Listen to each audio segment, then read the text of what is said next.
All right, everybody, welcome back to another episode of Word with Ty Brownlow. I am your host, Ty Brownlow. Remember, no one is worthless, no story is worthless. Today, ladies and gentlemen, you know what we always say, if you're doing good in the hood, we gonna find you, okay? And we gonna shout you out. Today is no exception to that. Joining me all the way from the East Coast, y'all know the Beast Coast, okay? Man, don't get it twisted, all right? All the way from Rochester, New York. Please put your hands together for Coach Diddi. What's going on, man? How you doing? Man, brother, I am well. How are you? I'm blessed, man. I'm blessed. Okay, that's what's up, man. That is what's up. Hey, look, as I said, doing good in the hood, y'all. Man, if you're doing good in the hood, I'm going to find you. All right, somehow, some way, I'm going to find you. Okay? And you, sir, you are doing very well, all right? You are doing much good in the hood, all right? You are the founder and CEO of RMG Elite, which is a youth football competitive travel team.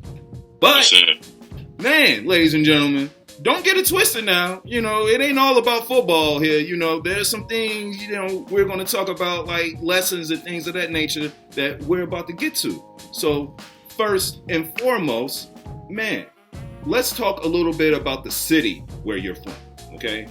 You're from Rochester, New York. Now, for those of us, you know, who haven't been privy to go out on the East Coast or, you know, to not visit Rochester, New York, can you just give us some insight, you know, on the city that you're from?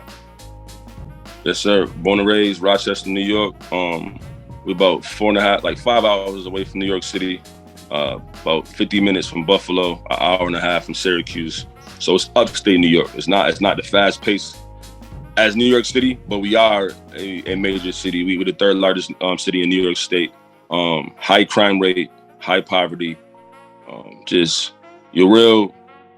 you think of the hood, like you said, you know what I'm saying? It's really that, really, we call it the trenches. You know what I'm saying? Very tough environment. Record-breaking homicide rate last year, lowest graduation rate in the state. Just a lot of challenges these youth are facing, and that's the reason why I started this program, to make a difference in the community, because, like I said, man, it's tough where we at, man. It's really tough, and these kids are exposed to this a lot, and a lot of these kids, you don't have a father figure in their life or any positive male influence. So that's why I pride myself and my staff, my coaches, we surround these kids with positive male influences and give them an outlet through sports.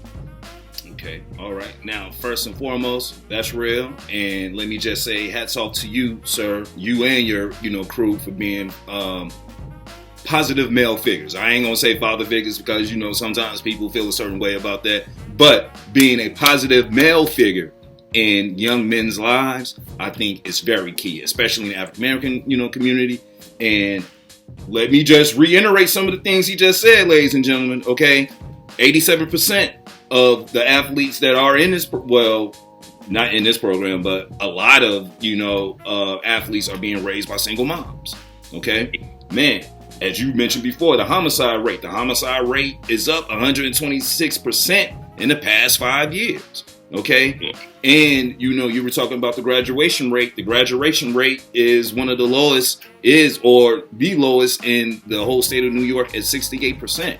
So when we hear about these things, man, thank God for a RMG Elite. But, just tell us all about, man, your, program and its mission. Okay, so like I said, we are committed to, we dedicated and committed to the youth and the change of the youth. We help build character through football by providing social, emotional support, academic support, also wellness activities and robust character building activities as well, because it goes beyond a football field. Starts in the classroom. A lot of my kids, not gonna lie, I'll be the first to say it here. You can ask around here. We got the best athletes in the city, and every high school now around the city, everybody, the county schools, private schools. I've been in 3 different high schools in the past 2 weeks because they want to sit down with me and try to create some kind of pipeline from my program to their schools. And we're just coming into the second season. We only played 1 season. We just started last year. You know what I'm saying? So I incorporate academic support heavy in my program because I myself was a Division I recruit. I didn't never play Division I ball. Why? Because I didn't have the grades. I didn't have the transcript. So I played the prep school. I played at junior college. I never made it to my 4-year college because during that process in college, I got caught up worrying about the girls and, you know what I'm saying, and never was too focused. So that was another reason why I made this program because, like I said, you know, I had positive male influences. My father and my coaches were the only positive male influences I had in my life. I know if I had more, then it would have been a different story. Or had I had a program like RMG Elite, it would have been a different story as well. You know what I'm saying? I really didn't understand the importance of grades or going to school because, you know, that's not the fun part about it. The fun part is getting in the court, getting on the field, you know what I'm saying, and messing with the girls in high school. But that's not what's going to take you to the next level. That's not what's going to change your circumstances. You know what I'm saying? So that's why I pride myself and we stress it heavily. And my kids will tell you they don't hear enough from us. Academics come first. If you don't make the grades, you don't play. And my parents like, wow, like, but this is a travel, this is youth football, it's not connected to the school. Well, it is. I'm in contact with every one of my students, their teachers, they have my email, they have my phone number. And every Friday, we hand out progress reports. The kids got to bring their grades home. If the kid's failing, he's not playing. You know what I'm saying? And I pride myself on that because I had a player, one of my best players for the regional championship game down in New Jersey back in October, and he couldn't play because he was failing 2 classes. And I just got to stand for something. It hurt me. Trust me, because I was 1 game away from Disney. If we'd have made it, we would have went Florida to the national championship. You know what I'm saying? So, but I understand. I gave him numerous warnings, and I had to stand for something. And I tell you, that same kid has made honorable twice for the first time ever since that happened. Oh, look, man, let me just say right now, you know, like, I love that story because let me just tell you, like, as a former educator, sometimes I know how hard it is to get kids, even on sports programs, to really buy in to what the rules are. And your rules, one of the main rules is academics. Man, if you're not succeeding in academics, you just can't play. And let me just ask you, you know, how do you really get the kids to buy into that? Because as I said before, man, kids are kids. You know, they're going to, you know, try to do any and everything sometimes to get out of the situation so they can play or find an alternate route. But how do you really get the kids to buy into that? Like I just said, man, you got to take something away that they love. You know what I'm saying? These kids love football. This is their happy place. And that's why I always tell my parents, if your kid got in trouble in school, send him to practice. Send him to practice. We'll take care of it there. Don't hold him back from practice. Okay, like you may not let him go to the movies that weekend or out rollerblading or something like that, but send him to football practice because it's not all just fun and games here. You know what I'm saying? And if you tell me he's in trouble in school, he's struggling in school, we're gonna deal with it at practice. You know what I mean? Like, that's why I hope instill that. So all my parents, we have an agreement. If their kid is messing up in school, if that's the problem, they still send them to practice because we're gonna fix it there. You know what I mean? We're gonna work on it. Like I said, character building. And a lot of my kids, we get in the building like, okay, man, listen, you want to play next week? Next week, we're going to Charlotte next week. The week after that, we're going to Maryland. The week after that, we're going to Miami Gardens to play Golden Army. You know what I'm saying? Like, so like they're like, oh, well, now these kids, they know they got trips to look forward to. And like I said, we are a very academic based program. I really mean that. So we incorporate that and let them know that if you don't get it right, that can be taken away. And we have fun down there. We go stuff like we have Airbnbs with pools. You know what I'm saying? We do stuff like that, hotels with pools, and we do activities other than that, amusement parks and stuff like that in our free time. So a kid does want to experience that. You know what I mean? And a lot of my kids last year never left Rochester. I had last year on my 10U team, out of the 24 kids, 16 of them never left Monroe County. You know what I'm saying? And we went to 4 different states last year. So it showed them that it's more than just Rochester. It's more than just my block, my neighborhood, my side of town. You know what I'm saying? It's more to life than just Rochester. Well, and let me tell you why that's dope. You know, because as you just said, you know, if over 50% of them haven't even left the city itself, you know, they've never been out the city. And look, I'm in Chicago, you know, I can relate very well. There are certain people in this city that haven't even been past a certain side of town. They don't even go on a certain side of town. They stay in the area that they're in because that's what they feel is comfortable to them. But for the area, you know, man, that you're serving, and as man, like you're going to different states. You're not just going over here like, hey, we're going to take a trip to Buffalo. We're going to take a trip to New York City. No, we're leaving the state. We're going to a whole nother state to play a totally different team, you know, in the sport that you all love. And, you know, I think sometimes, you know, when you put that perspective in, you know, on, you know, youth or what have you, that's when the light comes on. Oh, man. So pretty much as you said, there is life outside of Rochester. Oh, man, there's plenty of life outside Rochester, man. Like, so much to do. Use that as their motivation. Like, okay, well, I never left prior to playing for RMG. I never left Rochester. So now I know that we about to go play. Next week, we're going to Atlanta, Georgia to play the #1 team in the country, the Rare Breeds, that these kids watch on YouTube every single day. They know that we're going there. And that's a real thing. We're going on July 18th. So if I had a kid that knows that, they know, like, okay, I got to get it right. Because if I'm messing up at school or, you know, during that time, school is out. If I'm getting in trouble around the house, my mom's calling me and got to call Coach Diddi about something I got going on, then I can't go experience that. And once they got a taste of that, you know what I'm saying, leaving Rochester and leaving and knowing how we do when we go out of town, because we do it big, man. I'm not gonna lie. And they know how I go about that. I go big for my kids. They know that. So that's their motivation to stay focused, stay on the right track, do good in school, do good around the house, listen to their mom. That's what I always stress too, because, you know, you got dealing with the ages 9 through 13. You know, you coming into your own, and that's when, you know, your kids starting to think they start to smell themselves a little bit. You know what I mean? So we also work with parents with that as well. Okay. So now let me just ask, because, you know, man, you all are dealing with, you know, adversities and things of that nature. And as you said, this is a 9 to 13, you know, age league. So after 13, you know, you're going on to other pastures or what have you. But let me ask, how do you feel your program, you know, gets those, you know, youth who are leaving your program and going on? How do you think it gets them ready for adversities that they will possibly face in their life? Like I said, man, just being positive male influences and making it more than just about football. Teaching them about life, teaching them about struggles in life, teaching them about consequences. If you don't, and I'm a living example myself. I'm living proof of my situation, of me having offers to go play Division I and could never fulfill that because I didn't have the grades, because I didn't follow the rules and do what I was supposed to do. You know what I'm saying? So just showing them life examples, by not only just by people that never been through, but people that been through it. You know what I'm saying? I think that helps mold them and helps them want to do the right thing when they grow up. And a lot of my kids do. They look up to me. They look up to the stuff I'm doing. You know what I'm saying? Look up to my coaches. They see my coaches. Oh, you got a nice car. And they come over for barbecues. They see the coach. Oh, you got a nice house, coach. And we let them know it took hard work to get this. You know what I'm saying? Like, this didn't happen by not getting good grades in school. You know what I'm saying? Or dropping out of high school. I graduated from high school. I went to college. I don't have a college degree, but I went to college. I have college credits. You know what I'm saying? And most of my coaches have college degrees, but I did a scholarship to go to my junior college.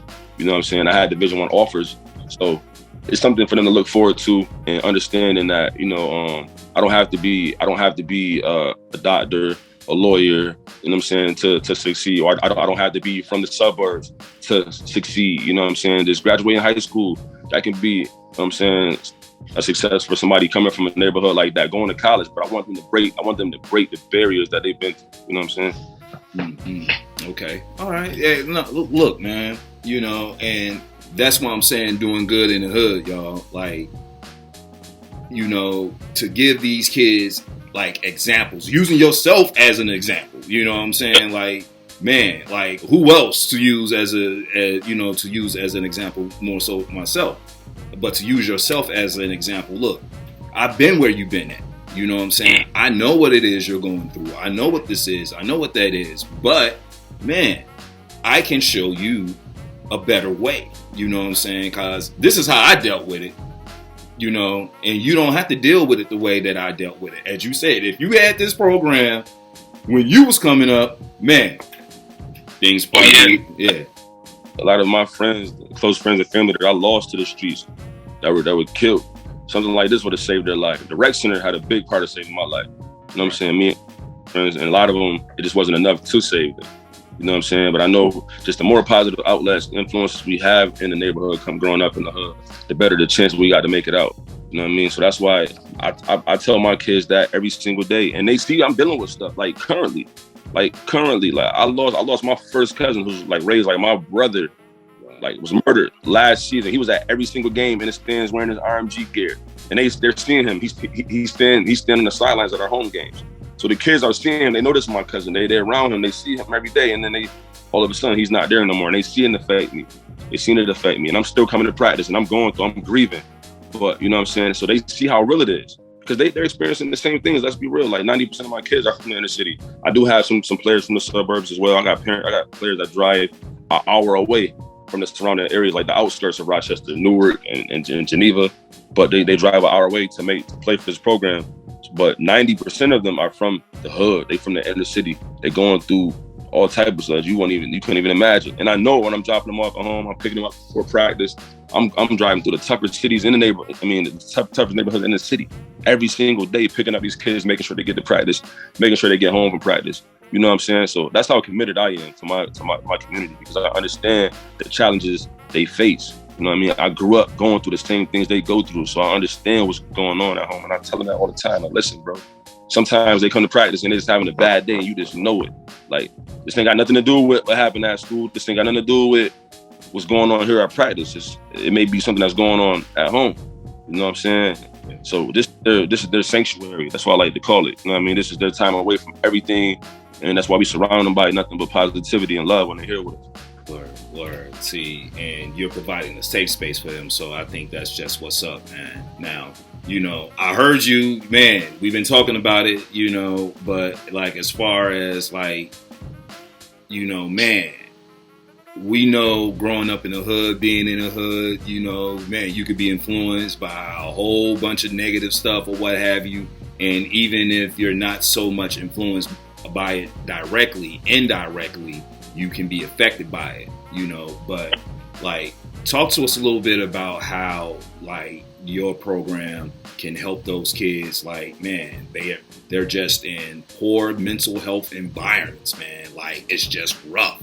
And as you said, you know, sometimes, man, you go get them, you pick them up, you already know the headspace is somewhere else than what it needs to be. But just talk a little bit about how you can, you know, about how you get them back on track and to like let them know, man, there is light at the end of this tunnel.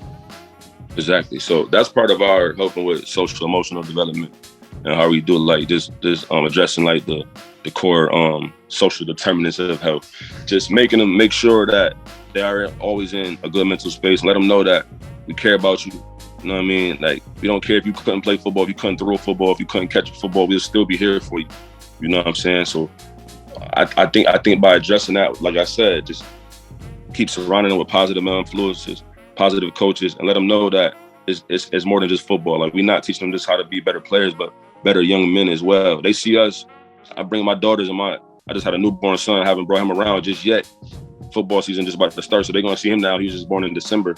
But they see my daughters, they see my wife, they see that I'm a family man, and a lot of them look up to that. They're like, wow, Coach Diddi, like, my kids say, y'all all live in the same house? I'm like, yeah, man, I didn't grow up with that. I didn't grow up in a two-parent household as well. You know what I'm saying? My dad wasn't with my mom. My dad raised me. My dad got custody of me. My dad raised me. But I didn't have a two-parent household, and I did always look up to that, and I wanted that, and now I'm having that. And I'm showing my kids it's something for them to look forward to as well. Like, man, that's so dope. Coach Diddi got a family, you know what I'm saying? And they can be that. And I tell them that. And most of my coaches are on the same type of time I'm, you know what I mean? So I think just being available to these kids and let them know that we got your back through every situation. Not just being available as a coach, but they may just need an ear sometime. You know what I'm saying? So I think that's the most important part. Let them know that we're there regardless. It goes beyond football for me, like not only just academics but everyday life as well. I have life talks with my kids. We're actually going to go to they have it's called the Art Center up here in Rochester, New York, and it's going to be one of my friends I went to college with. He's from Rochester as well. He got his master's degree. He was shot 4 times. He was like 18 years old, his senior year of high school. He was valedictorian of his high school, but he was shot 4 times to trying to break up a fight in his neighborhood where he grew up at, outside of his house. You know what I'm saying? He ended up End up surviving that, going to college, earning a master's degree, and he's from like the toughest neighborhood in Rochester.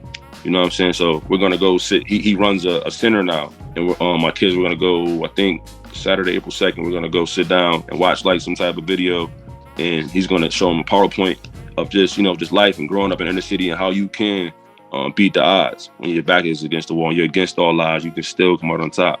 Because he's a walking testament of that as well. You see, you know what I'm saying? Hey man, look, first and foremost, I love everything that you're talking about. I like what it is that you're doing with the kids, man. Like you're really showing them, okay, this is where we at. Physically, mentally, we ain't even got to be here. You know what I'm saying? Like we can rise above this. You can have better than what you see on the daily. Yeah. And pretty much as you said, your friend, man, shot 4 times, valedictorian, still got the master's degree, and came back to the hood to like really give back. You know what I'm saying? Like, man, he's a social worker making good money, man.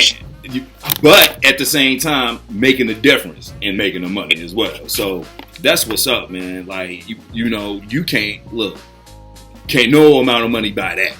Like that's like top notch respect, bro. Your circumstances not just selling, man. Right. Like what you see every day don't mean that this is your end all. This is not it for you. You know what I mean? Sky's the limit for you. Sky's the limit for you. Just let this be your motivation to get out of it. Your circumstances are not just selling. You know what I mean? I tell them that every single day. That is, look. So I really want to talk to you.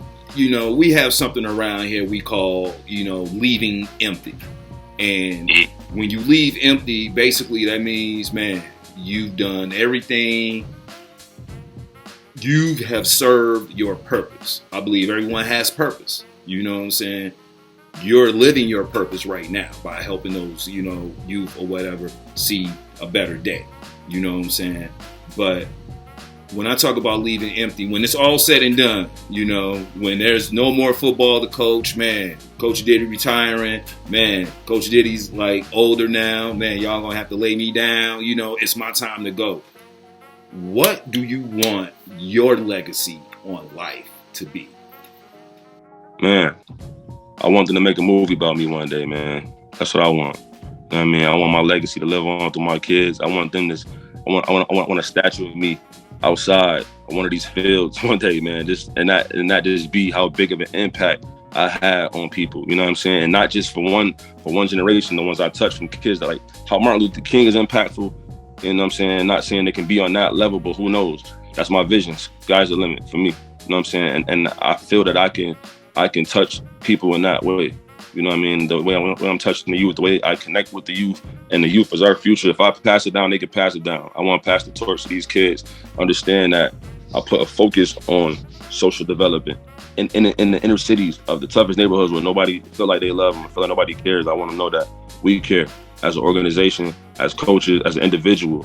You know what I'm saying? So I just want people to always remember me as somebody who put on for his hometown, that I could have did anything.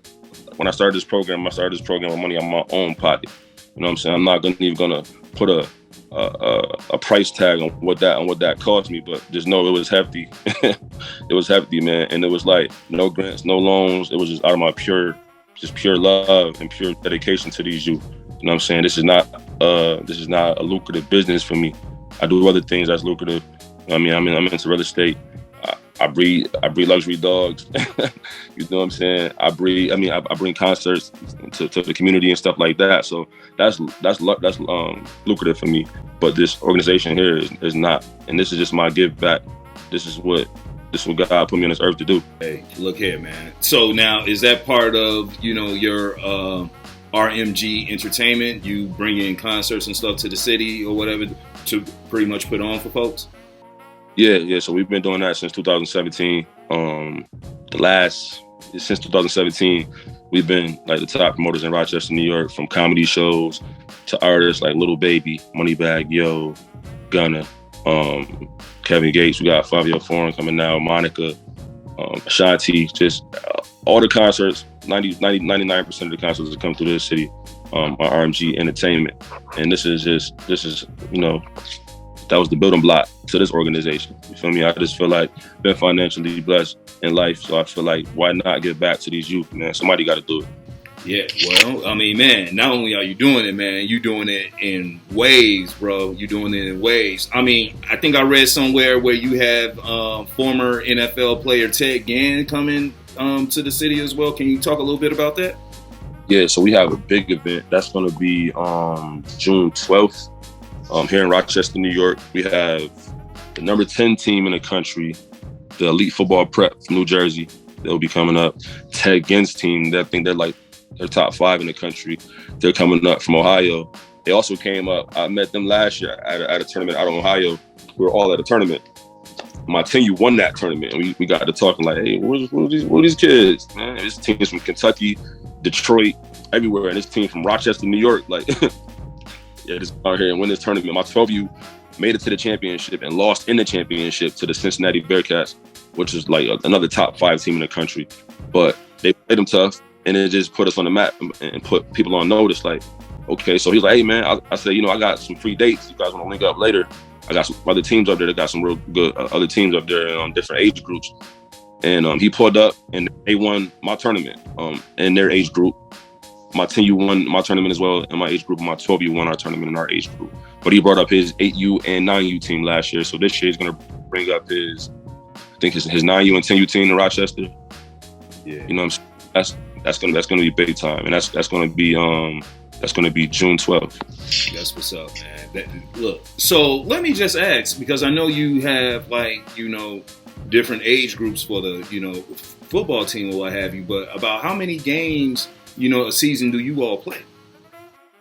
So we play a lot of football because we start with spring ball. So we just had tryouts on Sunday, so we're selecting our rosters. We'll have all our rosters selected by tomorrow. Our first day of practice will be Saturday, and we're going to practice all the way till our first game is going to be the end of May. And from the end of May, we just go every weekend, every single weekend except for the 4th of July weekend. We playing football. We traveling. We going to different states. We're going to be traveling to New York. Well, New York City is not a different state, but it's a different city. But we're going to Ohio, Pennsylvania, Florida, Kentucky, and Maryland. You know what I'm saying? Yeah, so this is where we're going to play a lot of football. We don't stop until Nationals is in December. Oh, wow. So pretty much most of the year you all are, traveling and playing. Okay. All right. All right. Look, man. Look, so, I mean, I'm just putting 2 and 2 together, and I don't know, man. Like, look, if I'm a shorty out here and, man, I'm listening to you talk and I want to get out the crib and I want to play football and I want to do all these things, yeah, I'm going to be on my P's and Q's to make sure, man, academically I got everything I need. Man, I ain't tripping on moms or whatever like that, man. We all good. Man, look here. I don't even know what you need. I'm just going to clean everything. Things that don't even need cleaning, I'm just going to clean them anyway. You know what I'm saying? Because, man, I'm trying to make it, look, the reward is much more than football. You know what I'm saying? Like, as you said, man, I get to travel. I get to see. I'm building, relationships with my teammates. I'm meeting, people that I probably would never meet in my age group that's playing football.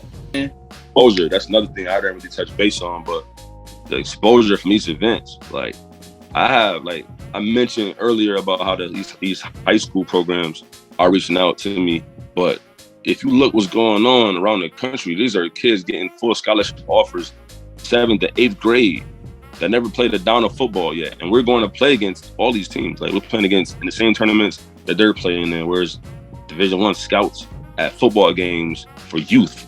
You know what I'm saying? This is like unheard of. And that's why I entered onto all these top teams. We played the number 2 team in the country last year, the number 4 team in the country last year. This year, we got the number 10, number 4. We got number 1 this year. I mentioned the Rare Breeds. They're down in Atlanta, Georgia. We're going down there to play those guys. You know what I'm saying? We don't duck no smoke. We don't duck no rep. We want to play any and everybody. You know what I'm saying? I understand, like, the talent we have here. We play everybody tough. You know what I mean? We got one game we got our head cracked pretty bad, but you know what I'm saying? They took that on the chin and they learned from it. And that next game, we came out on top. So just giving them the experiences of playing against these kids who one day they're gonna see on the big screen as well. You know what I mean? put them in front of these top high school coaches in the country, top colleges in the country that's watching them play football and possibly, get recruited as well this early. That's what it's about for me too, man. Like I said, I'm trying to get these boys to college. I'm trying to get these boys full scholarships. That's my goal. Well, man, I see why, you got high schools, man, trying to get at you, bro. I mean, because, as I said, it's much more than football. Yes, football is the basis, you know what I'm saying? And that's what's going to bring people in. But if you're like taking, young men and making quality young men out of them, to succeed, like, hey, once you leave here, just because you leaving here, the expectations don't stop. Everything we expected of you from here, man, you got to take it out there, because now, and this is just my personal opinion now, you are representing us once you leave here. You know what I'm saying? Like, this is the program you came through, so don't forget the morals and don't forget the lessons taught coming through here, because those are the lessons you're going to need as you go further and further and further. And man, just don't forget us. You know what I'm saying? Like, if you achieve the big time, man, bruh, hats off to you. Come back and give back. So that way, man, there's going to be somebody after you who's going to look up to you, that we could tell the same type of stories that, you're telling about yourself. Man, bruh, that's what's up. That's what's up. So look, if people, man, want to get in contact with you, they want to follow you, they want to donate, they want to do whatever it is to get a piece of RMG Elite, how can they do so? So you can find us on Instagram, Facebook at RMG Elite, RMGElites.com, email the RMGElites@gmail.com. We're everywhere. You know what I'm saying? We're everywhere. As far as donations, we accept donations. Like I said, we do a lot of traveling, so we do a lot of fundraising. Last year, we fundraised, but it was my first year running the program, my first year running the organization. I really didn't have any idea what I was doing. So I just know I scheduled these dates and we got to get there. So 98% were funded by me out of my own pocket last year. So this year, I just asked the community to get behind us, and also want to partner with businesses. We're a legit 501c3, so we want to partner with businesses. Also, center whole child development as one of their focuses, because it's about these kids, man. We got the invitations to play in these top tournaments across the country, and it can be very expensive. So we have Cash App at RMG Elite, Zelle, whatever. If you're interested in just, there's nothing, any amount, nothing too small. We appreciate everything. Okay. Well, hey, y'all heard him. RMG Elites, man. All networks, all platforms. Holla at the man. Cash App, PayPal, all that stuff. Venmo, Zelle, I don't know. Whatever it is y'all got. You know what I'm saying? Man, if you feel, good enough to donate, because they're doing good in the hood, all right? They are making men out of these young boys, and character building. Key. Okay, because we hear so much these days, man. You turn on the news, no offense to all my old Southern people or whatever, but sometimes you get these Southerners on here. All these kids today, they just so bad. They don't do this, they don't do that, they don't do it. You hear a whole bunch of negative, but we have someone that's doing positive. So, man, let's shout them out the same way you would shout out all the negativity. You know what I'm saying? So that's what's up, bro. That's what's up. So before I ask my last question, let me ask this question. Like, you say this is your second year in running the program itself, right? Overall, just short-term goals, like probably in the next, 2 to 3 years, what would you want, or what would you like to see happen? Like, would you want to host a big tournament in Rochester or like something of that nature? But what is one of your short-term goals as far as the program in the next 2 to 3 years? Next 2 to 3 years, I want to service all ages from 5 to 14. Flag football, where we can really teach them the basics of the game. We every week already we train at CTC twice a week, and then we do our RMG workouts every Saturday as well. So these kids are doing body weight resistance, with pushing sleds, flipping tires. Like, we really get to work. You know what I'm saying? Battle ropes and everything like that. So just continue to build the brand. And I want to service all ages, have cheerleaders. Next 2-3 years, man. I just wanted to be bigger than life, man. I'm not gonna lie to you. That's what's up. Hey, man, you are well on your way, brother. And real quick, nutrition. How do you get these kids to eat right, bro? Guys, man, look, as a former educator, man, come on, man. Not gonna lie, when they're not with us, man, we can't really control it. I tell the parents, just try to keep it healthy. No McDonald's every single night, and stuff like that. But they are the kids, so they can enjoy some time. But we got some boys that like to eat. You know what I'm saying? So I just tell them to make sure they keeping their portions in mind. But while they with us, we got a whole lot of fruit, a whole lot of granola bars, a lot of water. But when they go home, man, I tell you, it's a different ball game sometimes.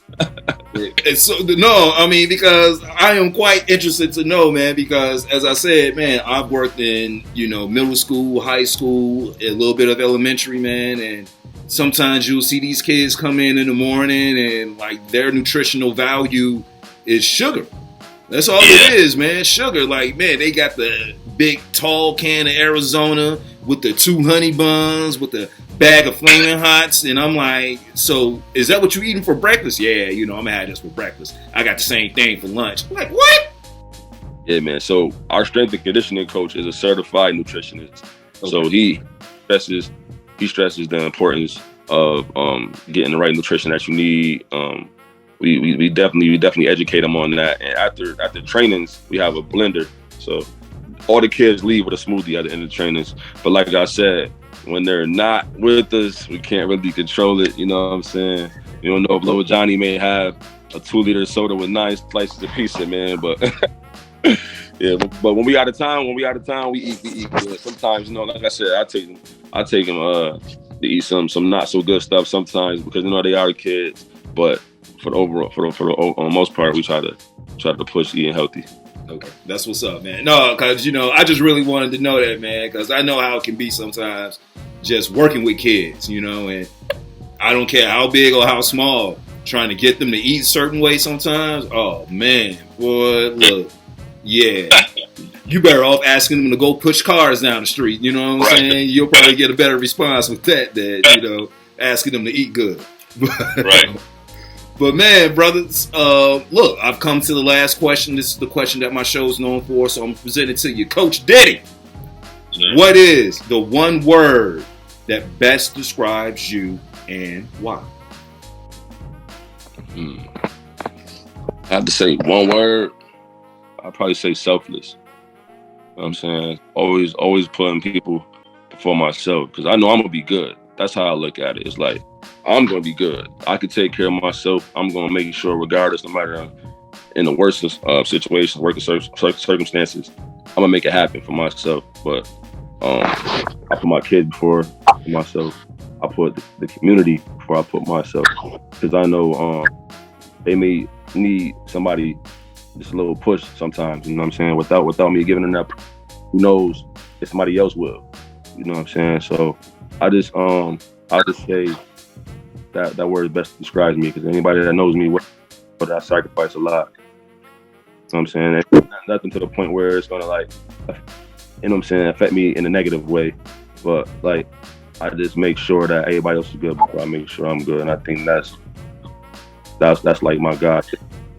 I'm gonna say resourceful, bro. You know what I'm saying? Because you're providing a way for these youth. And not only the youth, but the people itself, you know what I'm saying? You putting on, shows and stuff for the city or what have you. And, man, like when it's all said and done, these shorties coming up at some point gonna have to come through you, and when they come to you and come through the program, yeah, they may be entering this way, but I can guarantee you when it's all said and done and they reach the end, they're not going to be the same person they were, And the fact that you have, man, the fact that you're already, have like put your steps in progress, this is your second year, man, you're making connections with others, man, as we talked about before, Ted Ginn, you know, man, an NFL player, he's bringing his team or what have you, but you've made connections with other teams. You're like showing the kids a much different way of living than what you see around you every single day. Because I know it can be disheartening sometimes to look out your window and see the same damn thing. It don't matter what time of day it is, you know. And sometimes that's not good, you know. That can just bring down the mental health, you know, status or what have you. But if you have a kid going through the program, they already have great things to look forward to. And once they put forth the effort to do what they need to do, man, they'll be sitting right there, right up in front with you on the bus or wherever, however y'all traveling, you know what I'm saying? They're going to be sitting right up in front. Man, look, you going through something? Let me tell you about me. You know what I'm saying? Like, I know what it's like to go through this. I know what it's like to look out your window and see this. I know what it's like to, you know, be all these things. I know what it's like sometimes to hear, you know, constant chatter or whatever, you know, people telling, you know, people trying to put the negativity in your ear or what have you. But despite all that, you know, man, I'm glad you're here. I'm glad you're with us. And we going to really show you a better way than what anybody else is showing. So you are that resource, because as you said, if it wasn't you, then who? We don't know who will be doing this. You know what I'm saying? So there you go, bro. Okay. All right. Cool. So look, man, I just appreciate you once again coming onto the platform, man, blessing us, man. Folks, ladies and gentlemen, RMG Elite, okay? RMG Elite. All right, please, people, okay? Don't make me say it one more time, because I'm really going to get, you know, busted rhymes on y'all real quick. But, man, look, this has been Word with Ty Brownlow. I, of course, has been your host, Ty Brownlow. Remember, no one is worthless, no story is worthless. You can follow me, all social media platforms, at Word with Ty Brownlow. Or you can go to my website, tybrownlow.com. Get this wonderful conversation, plus other great conversations as well. Coach Diddi! All right, man. Thank you, bro. Peace. Man, we out, y'all. Peace.